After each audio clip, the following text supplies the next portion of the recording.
Thanks everyone for coming. So we have quite a big presentation, and so, but I think the discussion is really vital. We would love to get some feedback and happy to answer any questions about the research. What we're going to do is the three of us are going to present. So I'm going to present the first part of the slide. It's about 6 slides or so. Then Peter's going to follow up, and then Zim. So what I wanted to do in my section. Are we getting feedback and echoes here? Yeah, because that's... It's on it. Maybe you need to turn your computer on. Yeah, it wasn't. Okay. Okay, how's that? Are we sounding okay? Yep. Okay. I wanted to give a little bit of background about the research and what we set out to present. First of all, I just want to, I should introduce the research team. So this was research conducted by colleagues in the politics discipline, and with Matthew Clark, who's joining us on the screen. Hi Matthew, lovely to see you on Zoom here. So the 4 of us have conducted this research together. I'll talk more about the research team and who's been involved as we go on. So, oh yes, Zim's got it, thanks Zim. So this research, the Transitioning to Life After Parliament report, was commissioned by the Parliament of Victoria in conjunction with the Victorian Parliamentary Former Members Association. In fact, it was actually initiated by the Former Members Association, who had done some research, or done some support work with former MPs after the 2018 election. 2 members of the VPFMA had received some training or sought some training from the Parliament psychologist, and thereafter had called every member of Parliament who had lost their seat after the 2018 election. There was quite a number of them. That was the Dan slide election. They spoke to people across party lines, and what they found is that leaving Parliament is a very difficult experience. It's difficult if you have retired and planned your retirement, planned to leave Parliament, but for those who leave unexpectedly, it's much worse. So that's a little bit of background. The VPFMA members took this information to the Parliament of Victoria, who were very interested, and it's really to credit of them that they said, look, we need to know more about this and to also understand what we can do to support former members. So this is a bit of a background to the research project. So Deakin was invited to submit an expression of interest back in February 2020, the week before the world shut down. And we were originally given about 10 months to produce a report on the experiences of MPs who had departed Parliament. We were originally granted $60,000 to do this work, but as we got stuck into it, we realised that, in fact, we could deliver a much larger, more substantial body of research than they had initially requested for us. And so we expanded the scope of the study, and they were happy for us to expand the scope, and in fact they supported it with an additional $23,000, which was a really nice indication that they were getting quite enthusiastic about this research. There were delays due to COVID and a change in our program, so all the interviews, for example, were conducted on Zoom, which was actually not bad at all.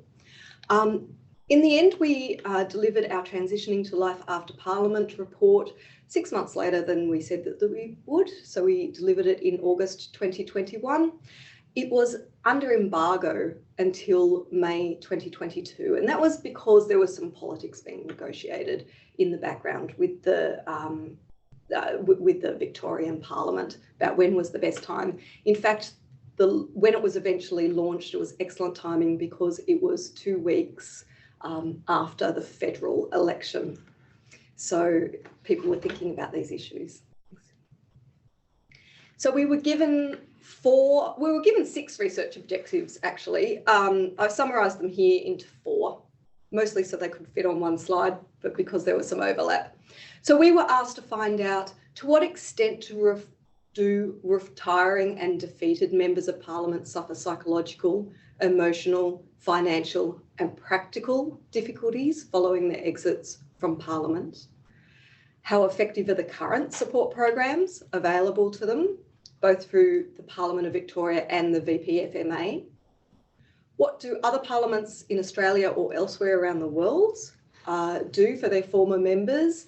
And what role do former members associations play in these programs? And what recommendations can be implemented in Victoria to support former members facing serious challenges? So I've introduced our research team already. This is us. The key thing to acknowledge is that we all brought different skills, different types of research skills to the table. And this worked, if I can say, absolutely beautifully and continues to work such all the way through this project. I think our complementary skills has been part of what's made this project sing entirely. So that's been really fantastic. We've also worked very closely all the way through with a parliamentary oversight group, which was formed to support us to do this research. It's been headed up by Andrew Young, who is the Clerk of Parliaments at the Parliament of Victoria and a long-standing Clerk of the Legislative Council there, I think 12 years or so. Carolyn McVean, who's the manager of the Parliamentary Library. Peter Loney, who's the president of Former Members Association, and Andrea Coote, who's one of the people who did the original phone calls with former members. And we've had some secretarial support as well. And that's been a really a valuable partnership with this group. And we've been, Andrew got in the habit of calling me quite often, as did Peter, just touching base or informing me about something and just picking up the phone to speak. So it's been a really close and valuable partnership with the Parliament. Finally, just to outline the research methods before I hand to Peter for some of our findings, what we ultimately designed was a project that is the most substantial study on the transition to life after Parliament that has been conducted anywhere in the world. I say most substantial because of its breadth as well as its depth. There have been larger surveys, for example, but the fact that we combined so many methods is one of this project's strengths. So we identified and evaluated the current support structures at the Parliament of Victoria. We did a review, of course, of all the academic literature. We conducted a survey with former members of Parliament and received a really good response rate. 94 members responded.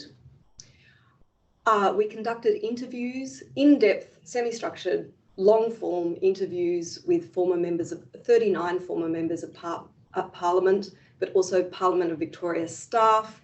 And also Peter conducted a couple of interviews with leaders in athlete wellbeing to see what we could learn from other disciplines. We did a comparative analysis of other Commonwealth parliaments and interviews with executive recruitment agencies. In fact, Matthew conducted those interviews with 7 executive recruitment agencies, and those insights were really valuable. I'm going to hand now to Peter to talk about our research findings. Thanks, Amy. So it'll only be a snapshot, really, of the findings because they were so extensive. I'm being echoed. It's not me this time. I've stopped. But you have to read the report to get the full findings, or indeed the article coming out in AJPS this week, yes. Which is probably a more compact overview of the findings. So what the first question that we sort of looked at was trying to get a grasp of the challenges that MPs faced. We'd heard all these anecdotes, and some of them were pretty horrible anecdotes, but we actually wanted to begin to quantify that. So Zim designed this survey that went out to all living former members of the Victorian Parliament that could be contacted. It was 250 odd, I think, wasn't it? And we got 94 responses, which is a pretty good response rate, actually, for surveying members of Parliament and former members of Parliament. What we could say from that is that all MPs do experience challenges when leaving, but of course the severity of those challenges and the kinds of challenges vary. And there's also a distinction between those who leave involuntarily and those who go voluntarily. It's an important distinction, but it shouldn't underplay the difficulties that those who actually plan their retirements to the nth degree also find. And that matches with the literature on life transitions and retirement more broadly, which really highlights what a big thing it is in life to actually go from having a profession and that kind of identity to being in a different stage. And I should also note that for election defeat, it also involves involuntary departure. Also involves those who may not have been defeated at election, but might have lost the pre-selection of their party, which is almost the most brutal way, basically, to go.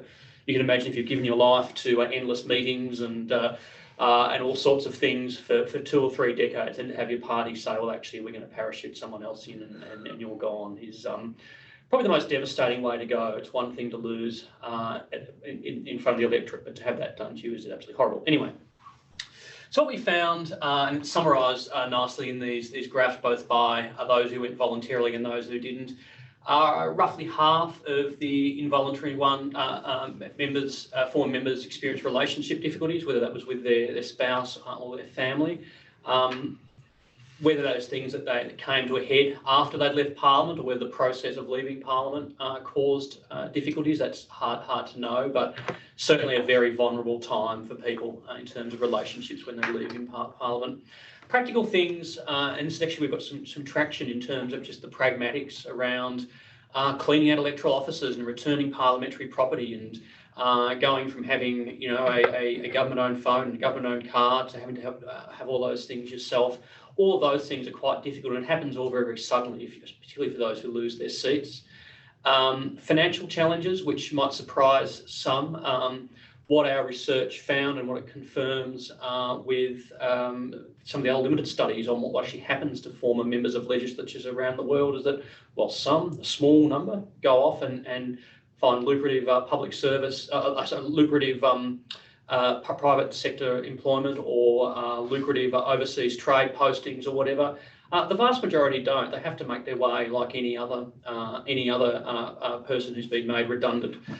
It's made particularly difficult by the fact that the median age for leaving Parliament all around Australia is around about 48, which is a pretty hard time to start a new career, especially if you're doing so in the context of electoral defeat and all of the negative connotations that can have as well.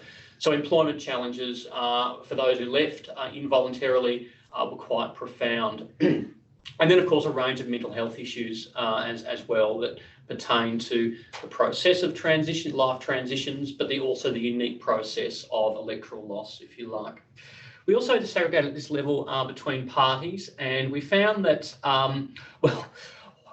what we were told is that Labor think the Liberals support their own better when they leave. Liberals think the Labor Party support their own more when they leave, and everyone thinks the Nationals do a good job. And only the last part of that is actually true. Both the major parties really have a terrible record here in terms of supporting former members. And you can see the logic there, and that political parties exist to win seats and form governments and govern. And those who are branded as losers or has-beens don't have much of a position there.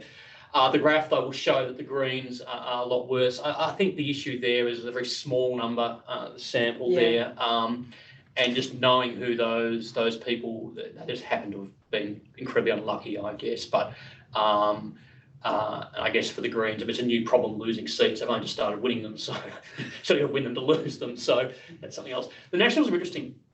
Part of it there is there's not a culture of pre-selection challenges, I think.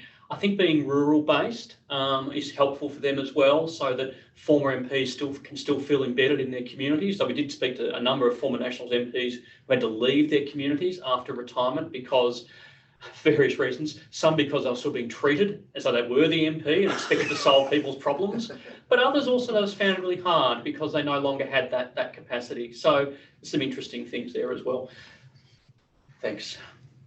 So the mental and physical health challenges, and we have so many quotes which give you a really rich insight into this. This is why I guess reading the report is important. But I still feel devastated 2 years later. I think the thing that's toughest is I've not been able to move on and I feel damaged. And that was a very common sort of sentiment, and that's from someone who lost their seat. That person, I think, was actually a minister as well who happened to lose their seat.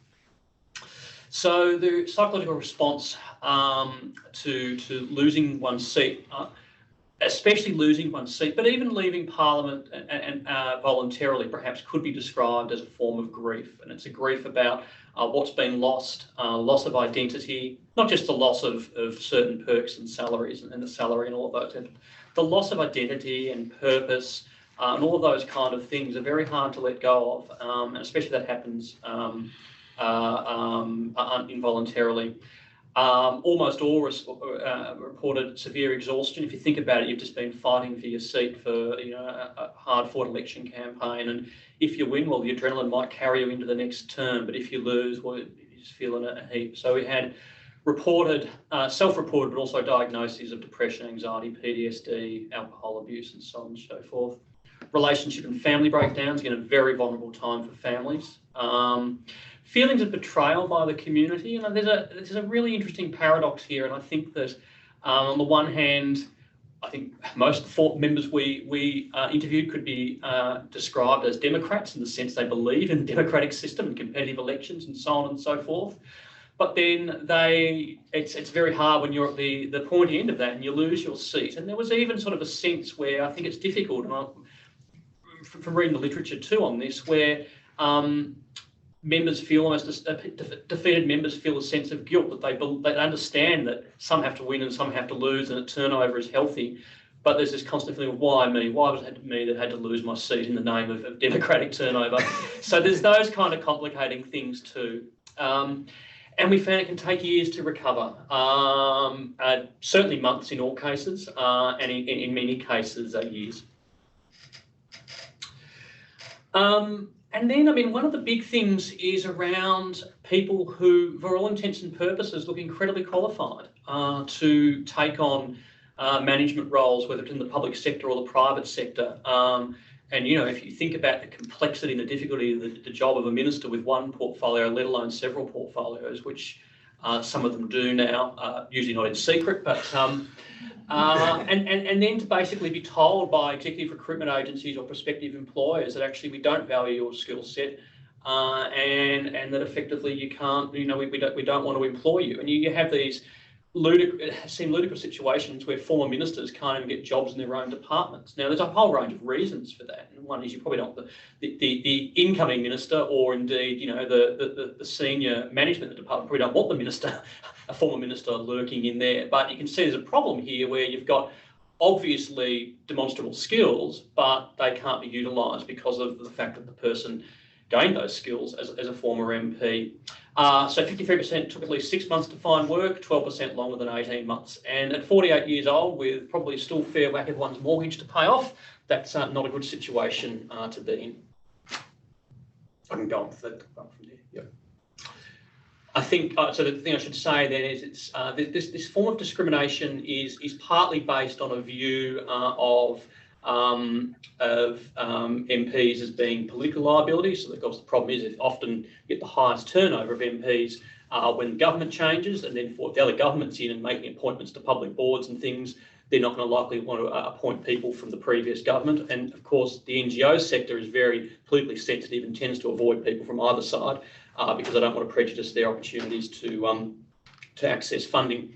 And the recruitment agencies, as Matthew might attest to later, well, I think they were very honest about the situation, Matthew, weren't they? Part of the problem stems from these perceptions of political bias, but also a lack of understanding about the skills that MPs actually have. And we see the worst, I think, of parliamentarians in the televised aspects of question time, or, on the doorstep interviews and the gotcha journalism and all of that. We don't see the painstaking and cooperative committee work and all of those kind of things.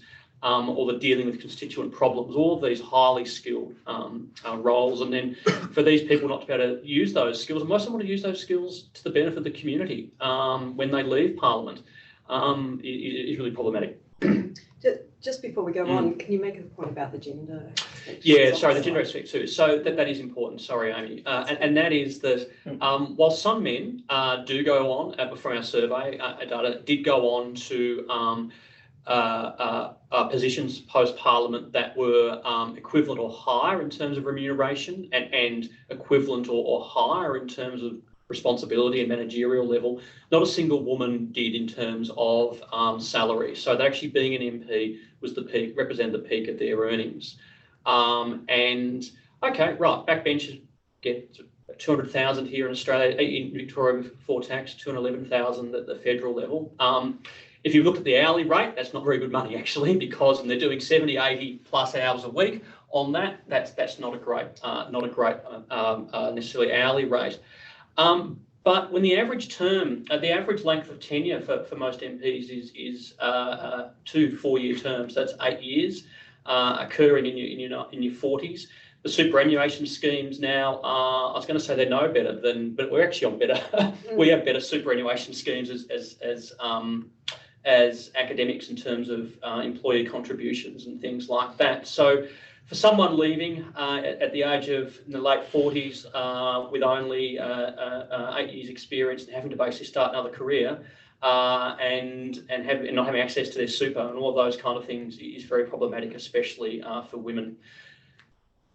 I guess the final thing to say about women is they're more likely to be in the marginal seats as well, which makes it even harder because they spend so much more time trying to shore up those marginal seats by working in the community and probably less time hanging around Collins Street trying to build meaningful post-parliamentary business contacts and things like that. So they get hit doubly hard because of that. Did that cover it? Yeah, that covers it. Yeah, apologies. So the argument that we're working up is that parliamentary careers are inherently transitory. We've sort of done a little take on Weber's politics as a vocation and talked about politics as a transitory vocation in our AJPS article, which I was quite pleased with. I thought it worked quite well, as were the reviewers. So recognising this is necessary because we have to have a degree of democratic turnover. Seats have to change hands, governments have to change. And we need a system where a broad cross-section of society can stand and have a chance of being elected. We need people with a range of skills and a range of experiences. But our fear is, and this is sort of backed up by others who look at this problem, is that by having... so most MPs and former MPs accept that the job's hard and it's tough, but what they find harder to deal with is that the repercussions after that can be so negative for career and life in general. So it's creating disincentives for people to go into politics from different walks of life, and that's a huge problem. And I think Parliament recognises this too. They certainly recognise their duty of care as an employer. Mind you, Amy and I had a very interesting and fairly desultory discussion with a senior public servant in the Department of Parliament who basically spent any opportunity she could across there for 2 hours trying to tell us that MPs weren't actually technically employees of the Parliament, and therefore the Parliament didn't actually owe them any sort of duty, which I thought was a fairly... that deserves more research. It deserves more research, yeah. And yeah, anyway. So very, very unfortunate, I thought, her attitude on that. I think I've covered those points, have I not? Yeah, I think so. Yeah. Well, the democratic one is... Yeah, the democratic one, yeah, that's the key. And that's our... So, look, I mean, I think we all went into this research kind of understanding that point in the abstract, but I think it's become much more clear to us. And, you know, I would say Amy interviewed some people where you would have had probably zero sympathy for their politics. Correct. But you could see that as human beings that... actually there's an issue here, and it points to bigger issues around democratic turnover and those kind of things. So, yeah, I think that's it. My final slide. Yeah. Okay. Thank you very much, Peter. Also acknowledge my fellow collaborators, Amy and Matthew. It's been a terrific collaboration. So thanks for all your work on the project. Okay, my job is to quickly summarize some of the recommendations that have emerged out of the findings that you've heard from Peter and out of the questions that Amy presented. So one of the things that we're really keen to develop the conversation around is parliamentary training. There's already work being done in this space, and I think there's been quite a lot of discussion of parliamentary training in practice and in the literature in recent years, and I think that's kind of a break from the longer past. But we still think there's more work to be done here, especially when it comes to that transition out of Parliament. So a lot of the training discussion concerns the schooling and education and socialization of new MPs, and we think that there needs to be similar attention paid to the other side of that kind of progression, right? So when they're leaving. So what we've suggested is a 3-stage a model program, career support program, that includes a transitioning into Parliament stage, which would be compulsory, a career development stage, which would be optional, and that would include development tools for all MPs available to those who want to boost their skills, not only on the job, but also potentially thinking beyond the job. And finally, a post-Parliament planning stage of career support. And that reflects the fact that, one of the paradoxes that our research has revealed is that, as Peter pointed out, parliamentary turnover is to be expected in a democracy. Indeed, it's an essential part of a democracy. Yet, despite that fairly obvious observation, parliamentarians never expect to be going. So they realize in the abstract that some of us will go, but they never expect it to be them. I imagine it's a sentiment that's shared by many turkeys around Christmas time. That's essentially, how this process looks from their standpoint. So, as well as that career support program, we think that it's important to provide departing MPs with an opportunity to reflect on what they've done through a proper valedictory.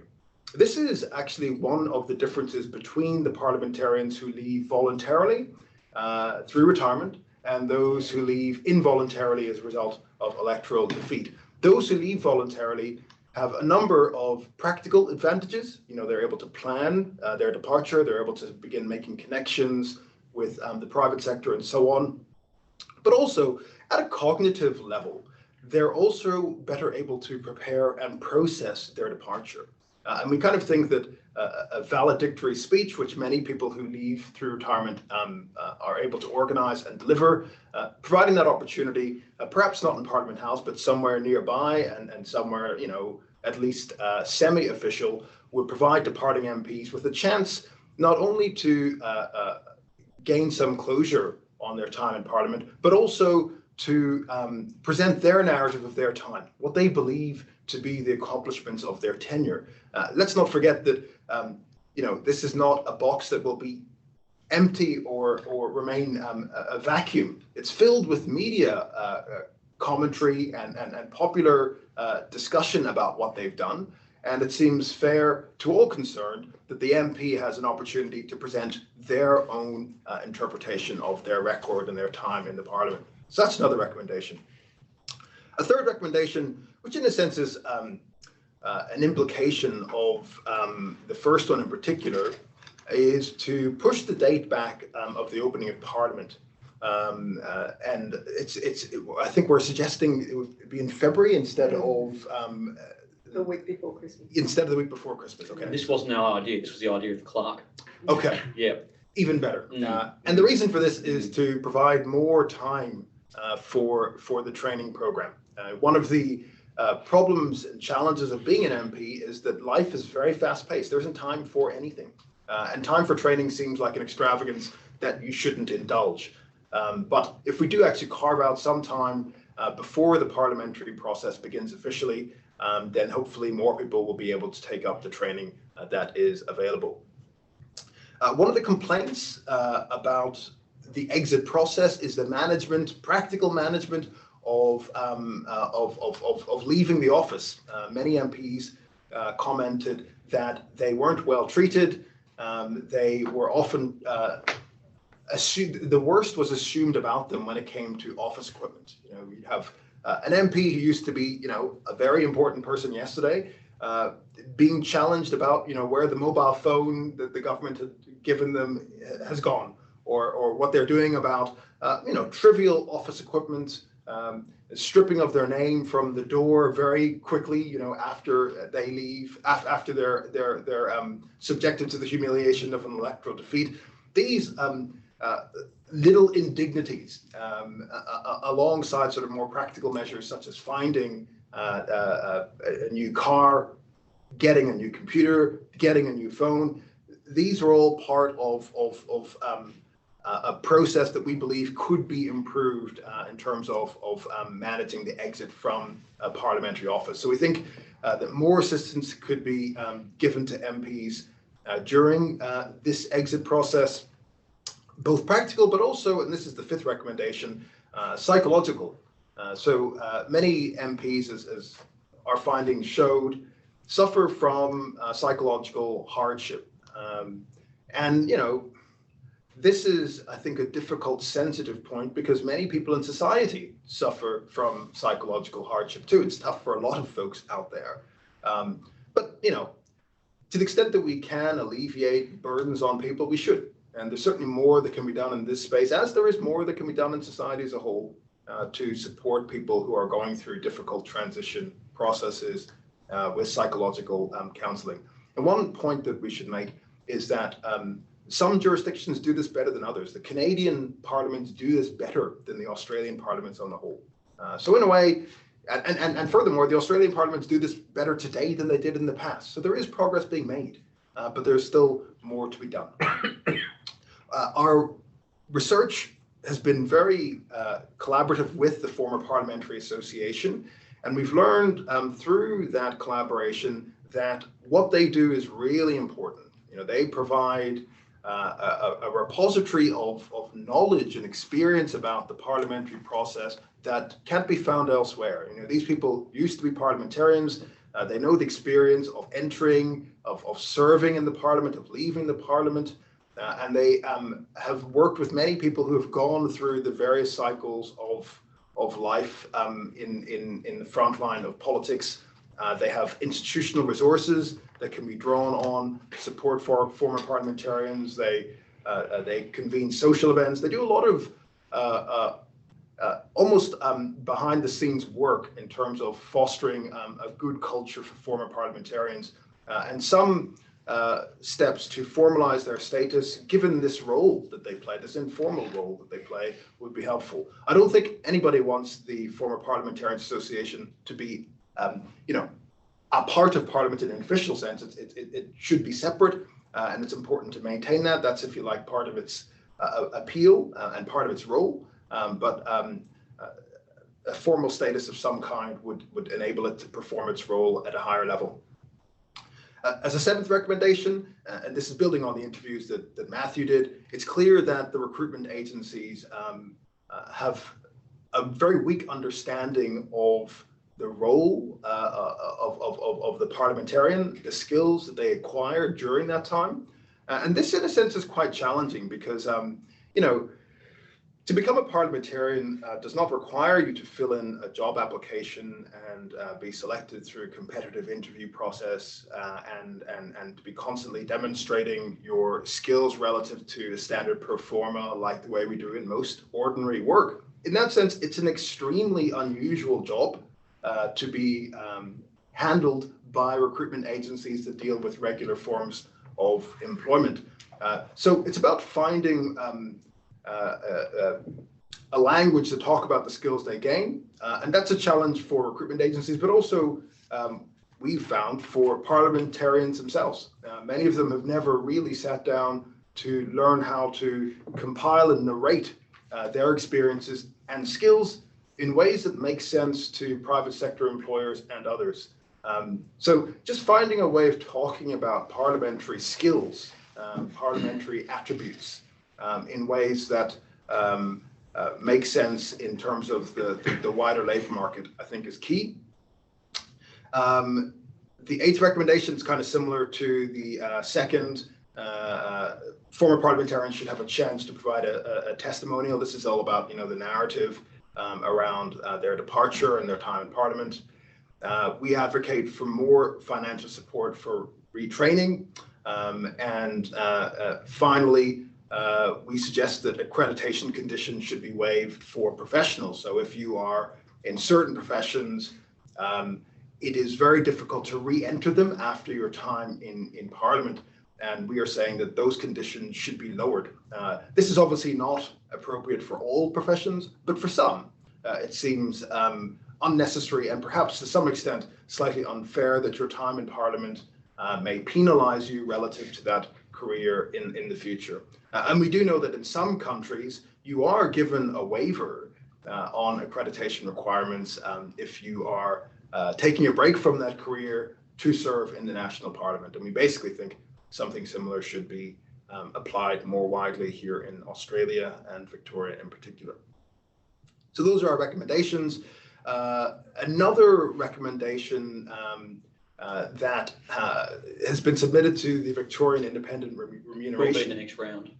Yeah. Okay, will be submitted to the Victorian Independent Remuneration Tribunal concerns the current separation payment.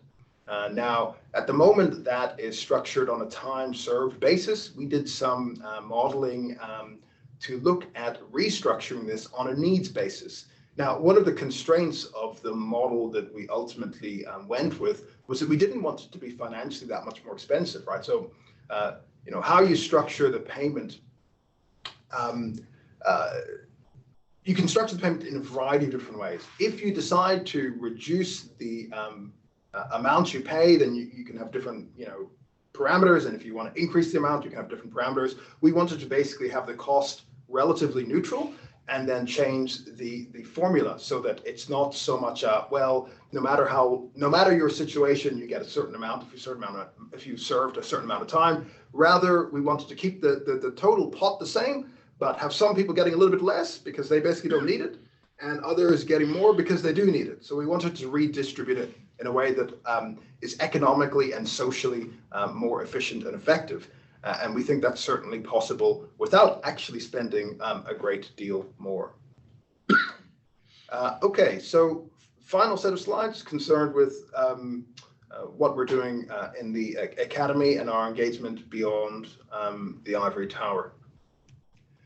We are, as you might expect, trying to write articles.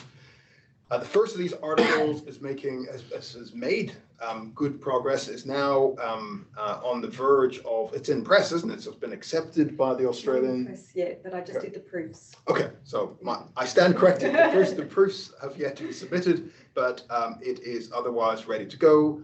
It's kind of an overarching summary of the project's main findings, and it's coming out in the Australian Journal of Political Science. We are also preparing offshoots that develop different themes that have emerged from the corpus of our work. One paper that's under preparation looks at the various transitional support arrangements across a variety of parliaments. Another one that we're thinking about is attempting to think through the normative principles of the exit from Parliament. What should this look like? It's obviously a really hotly contested space, but there's not been a huge amount of normative theorizing there. And then finally, we're also thinking about this question of first and valedictory speeches, finding a narrative to account for one's time in Parliament. We're hoping that this may even all lead to a book that might be called something like The Parliamentary Career. And as well as those scholarly outputs, we've produced reports for the consumption of the Parliament and I suppose other stakeholders in our research project. The first of those reports is the Transition to Life After Parliament. That's our main report. That's available on the Parliament Library, but also at a dedicated website that can be accessed through the Deakin site for the faculty in the School of Humanities and Social Sciences. And the second report is a comparison of parliamentary support structures for MPs. Has that been submitted? Or No, we haven't. No, okay. That's we've got the data. That's from the 32 Commonwealth legislatures. Yeah. So that's still in production as well. Okay. And we've had a number of presentations. So we presented this this project first at the former Parliamentary Association in March. Then we had the official launch, although it wasn't called that, it was called something else, wasn't it? Perhaps a presentation. Yeah. We were presenting the work to Parliament. Yeah. That was it. I think it was handing over the formal report. It was really nice to get the feedback of several parliamentarians there, as well as the officials who worked at the Parliament, and that was in May. Amy and Peter presented at the meeting of the leaders of parliamentary services in Australia and New Zealand in July. Amy and I are going to Canada next week. We will be presenting at the Commonwealth Parliamentary Association Conference in Halifax and en route at the University of Ottawa at their Public Law Centre. And soon after we're doing that, I think Peter's presenting at the Australian Political Studies Association. And then in early 2023, I think Peter and I are presenting at the Parliamentary Clerks Association Conference. Same as in Cambridge. Because Amy's doing something more glamorous. So that's our list of presentations, and hopefully more will be forthcoming as the outputs from the project continue to flow. It's also received a little bit of media attention. So the cartoon that you can see on your screen is from First Dog on the Moon, which is a well-known Guardian series. It captures, if you like, the what might be regarded as the prevailing sentiment around this discussion, which is skeptical, even cynical.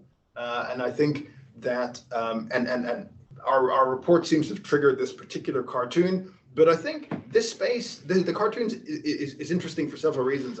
From my standpoint, it's interesting because it captures in a nutshell what the prevailing public opinion is on this, which is that MPs have it too good. And if we're going to have a discussion, it needs to be one of how we strip away this gravy train array of benefits that they get. Now, our research suggests a more complicated picture, and I think that overall is our contribution. We are trying to bring new narratives to this prevailing narrative. Now, what do those new narratives look like? Well, we're still working through, I think, what those narratives are in a schematic way. But just to push that conversation on, I think some of the narratives are about MPs who exit in a pretty good way in terms of democracy and responsiveness and their responsibilities to the system. And they obviously coexist with MPs who exit in a bad way relative to the system. So that's a system view. And then we can also think about the exit at an individual level. So MPs who exit in a way that is smooth for their family, for their psychology and so on. And MPs who exit in a way that is more traumatic and turbulent for themselves and their families. So, we can begin to imagine different configurations of exit, right? So you can think of exits that are clearly quite bad from a democratic and systemic standpoint, and also quite traumatic. I was just speculating about this morning, and I was, what case would we put in there? Perhaps the ongoing saga about Mr. Barilaro in New South Wales might fall into that basket. And we can probably begin to position exits from Parliament and from the political process in a schema that looks something like that. The clear, and I suppose big point that emerges from this kind of thinking is that the exit from Parliament is not a one-lane street, right? There's many different ways in which the exit can happen, and from our standpoint as kind of political scientists, what we should be trying to do is encourage exits that are good and smooth. So good for the system and smooth for the individuals concerned. So we've been talking about this research also, as well as this sort of media cartoon. We've given presentations to various radio stations, and there's also been attention in the conversation as well. Okay, I think this is pretty much nearly the final slide. So we've had some practical impact, and this has taken the form of procedural change. So the Parliament of Victoria is improving its mental health training. I think seems to be the nutshell of this. And they're going to upskill a number of key staff with mental health first aid training as a result of the findings from this report. So that's, if you like, hot off the press, and we're really excited to see that some of what we're doing is having a positive impact and hopefully making the transition a smoother one for MPs who will leave in the forthcoming state election. Okay, and that's it. And obviously, if you've got any questions, please get in touch with any of the four of us, I suppose, who are here, and we're around to answer some questions. Sorry, that's gone a bit longer than expected, but thank you for your attention. Thank you. That's amazing. Thanks, Steve. I'm not hearing this. Actually, apologies not being there. But thank you very much. There'll be a few presentations. Matthew, do you want to add anything? No, terrific presentation. Nothing to add. Thanks, Andy. Okay. Questions, discussion. I see your hand, but I can't see. Liz. Liz. Okay. Firstly, thank you. That was riveting. I kept thinking AFL. Yes. And I've got two questions. At what stage do you think the leaving? I love the good death, by the way. I thought that was just such a brilliant title. At what stage should the thinking about your career happen? Like for someone like Monique Ryan, Yes. Is this something that she should be thinking about now? So should it be like the AFL, but kind of the moment you walk in the door?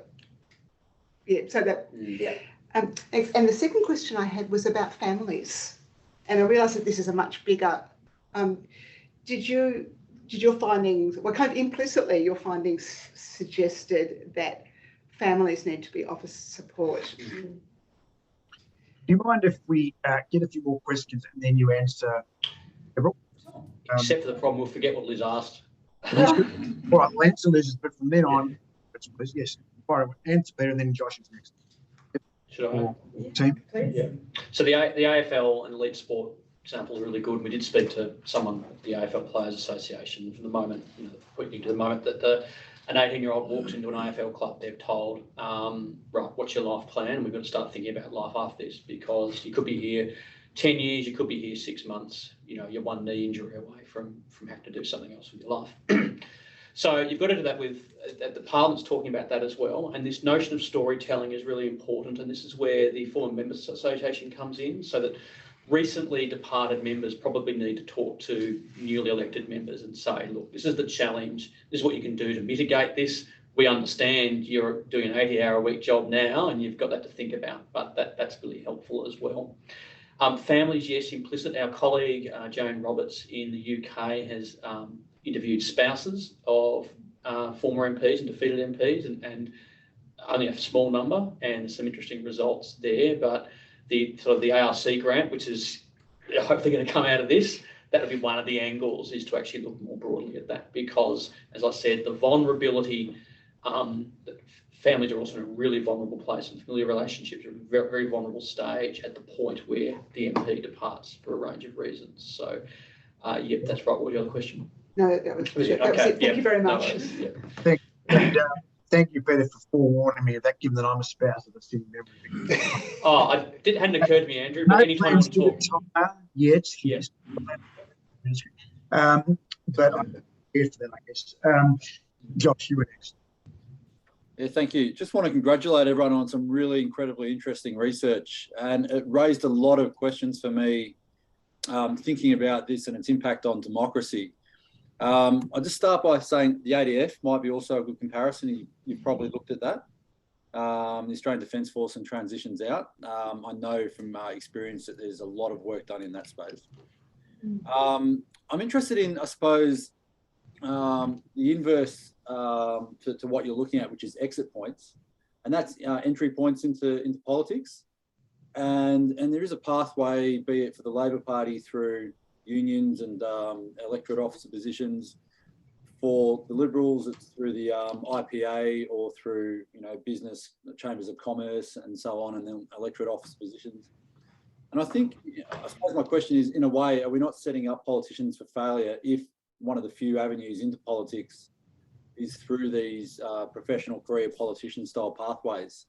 And I wonder if the Teals offer some sort of remedy to that, where you've got quite successful, educated, intelligent, capable people from a wide variety of backgrounds, I suppose, participating at a later level in life. And if you think they have the same issues with transitions out.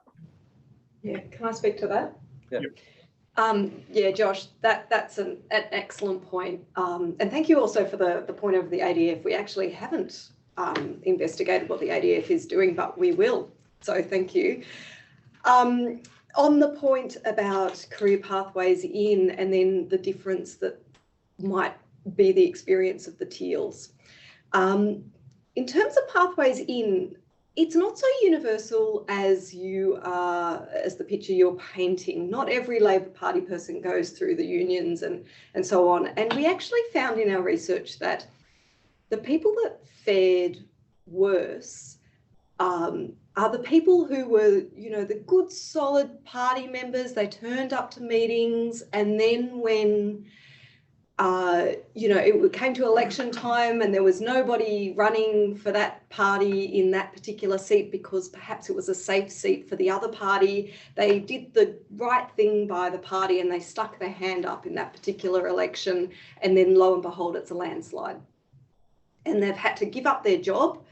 They're in Parliament. They're like a deer in the headlights. Oh my goodness, I never expected to be in Parliament. And then they're out again 2 terms later, and what do they do now? And that was a more common story than you might expect, actually.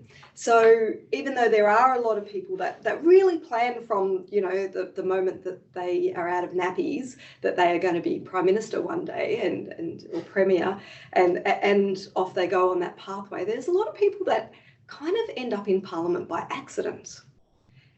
Believe it or not, and that they didn't do well at all, largely because they were in these marginal seats where the turnover is higher and so forth. So, okay, so I wanted to sort of mention that. I also wanted to reiterate what Peter was saying earlier when you were talking about the findings about parties and how parties look after everyone. Parties, by design, are forward-looking organisations. They're not interested in the has-beens. And what we heard time and again is that parties dumped former members like a bag of cement.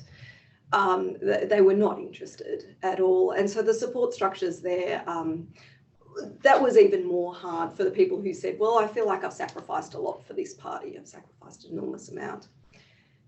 Which brings us to your question about the Teals, and Liz, you raised it earlier too about Monique Ryan, and this is one of the reasons why I'm so fascinated in what's going on with the Teals, because I think that their story will be different, partly because there's a number of things going on. As you pointed out, they're professionals in their own right.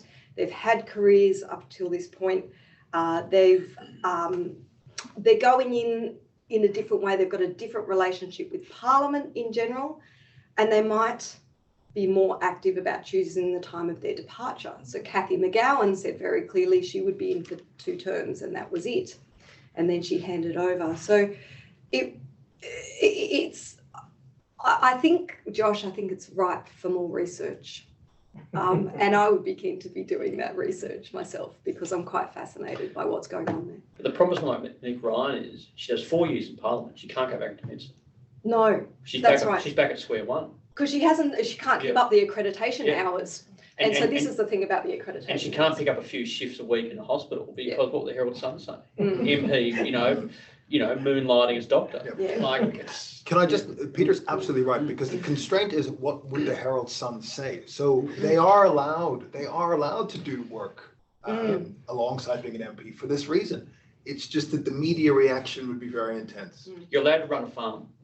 Okay. That's it. Okay. But that's it. That's true. Yeah. Yeah, but That's why national MPs do better. Yep. Because some of them are farmers, not many, but some of them are farmers. Yep. Yeah. Anything else? But technically, in the guidelines, you do have to make your role in Parliament your primary occupation, but doesn't have to be your sole occupation. So there is some ambiguity in the wording there.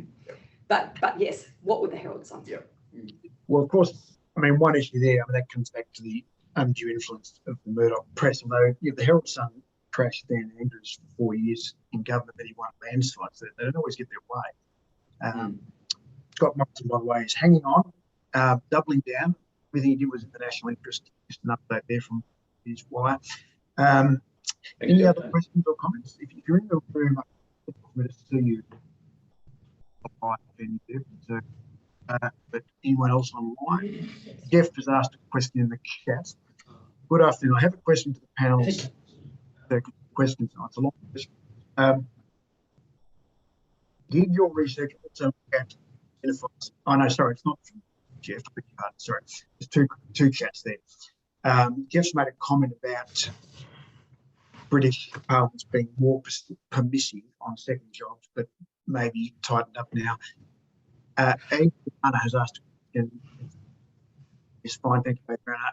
Did your research also look at identify success stories of MPs after they left their career in politics and Parliament? Adriana went to a presentation with former Foreign Minister Julie Bishop, spoke to the student audience as now Chancellor at ANU, a good example of a successful and thriving career after exiting politics. I'll ask the panel to comment on that. Matthew, thank you for your time. He has to go. And thank you for your role in the research. The panel, successful examples, Julie Bishop, have you looked at those? Can you count it for overall narrative? Yeah, please do. I mean, this is no disrespect owed to the questioner, but this is the narrative that we're actually pushing up against, and that is that, yeah, there's all these success stories, but they're not the majority, and I think a line needs to be drawn between the Julie Bishops and the Josh Frydenbergs and the people who've had senior ministries, and between the humble backbencher who has worked just as hard, but for whatever reason has not been as successful. That's not to say we interviewed former ministers and former ministers who were well and truly respected, who were struggling to find employment and struggling with all these things as well. So there's been studies overseas, some in Germany, some in the UK, about the destinations. This is what we need to do more systematically as the destinations of former MPs, and the story is the same. There's headline acts who go on to bigger and better things or whatever, but it's only the headlines. So yeah, that's one of the myths I guess we're pushing against. I think that one of the just a quick point. One of the complications of this kind of space is the reality meeting the media cycle, and what the media want to write about is the tip of the iceberg, and what goes on underneath the iceberg is actually, more representation of the reality, but also less likely to be talked about and to receive the attention in the media. So I think that there is this sort of the real parliamentary reality versus kind of the logics of the media system going up against each other. Just on the Herald Sun, Amy put the Herald Sun off how many times? They were really pushing for a story, and Amy kept putting them off. And in the end, what happened? Yeah, they wrote us a really good story. we were really the reason why I put them off is because they were quite. I was afraid that they were going to run this particular anti, look at these academics sticking up for our terrible MPs kind of line. Taking public money. Taking public, snouts in the trough, all this sort of stuff. It is really interesting. Like, it's a great question about Julie Bishop, and can we have some models for what is good with this? All I can say is we plan to do more research on this because it's not really well understood, and I'm keen to learn more. But certainly the success stories, Julie Bishop, Matthias Cormann, so forth, you can count them on one hand. What I think we can say very clearly is watching the Barilaro show is that the public mood is shifting for this. So even though, you know, he might have been qualified for this job and that sort of thing, there needs to be proper process. That was the major issue with that, not necessarily his lack of skill. I'm not going to judge his skills or so forth. Can I go back? Jeff had a question though about the shift in the UK. Jeff, yeah, the ability for UK members of Parliament to have second jobs shifted enormously after the entitlements scandal in, was that 2010? 2019, yeah. Yeah, and I think that the public tone and the public conversation has shifted quite enormously. Thank you.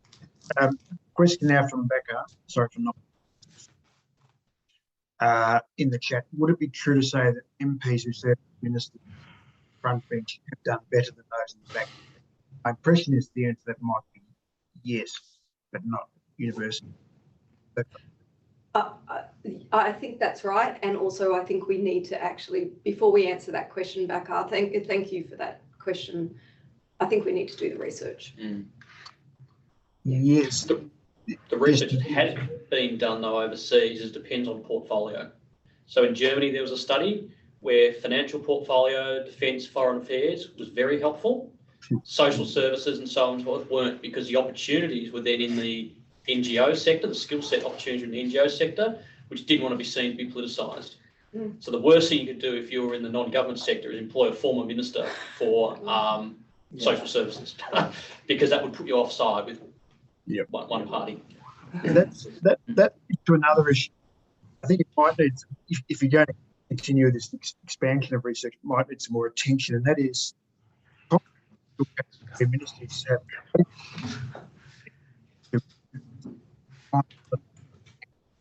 lucrative position, and Barrow didn't, but others have.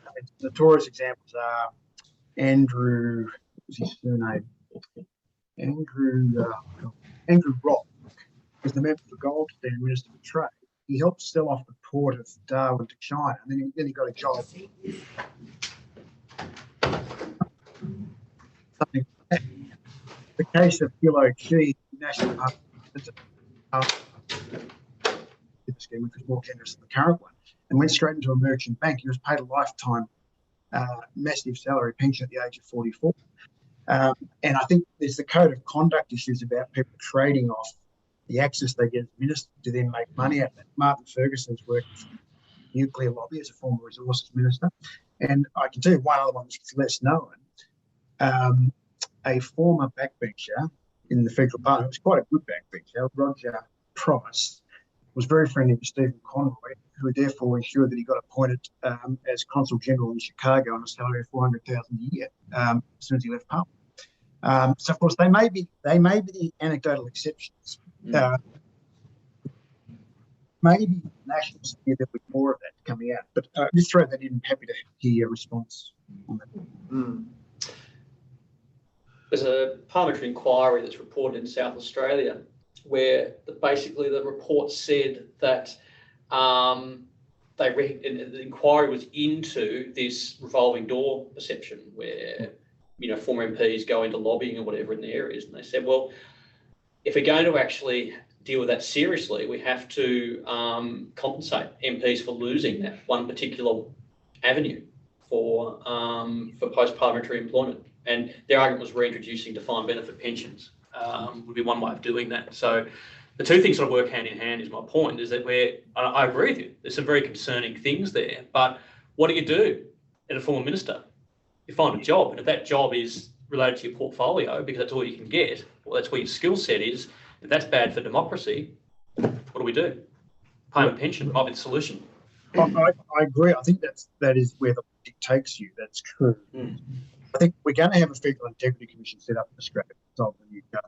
It's going to look at the behaviour of past ministers, including the Prime Minister, who we now know as Minister for other things. And there's going to be some more of this sort of stuff coming out. And I think Australia has been criticised for not even having the American code of conduct in terms of former ministers not being able to you know, for at least several years, distance themselves from their former roles and gain from it in the financial world. So we might hear more about that, which would be good because that'll relate to your research.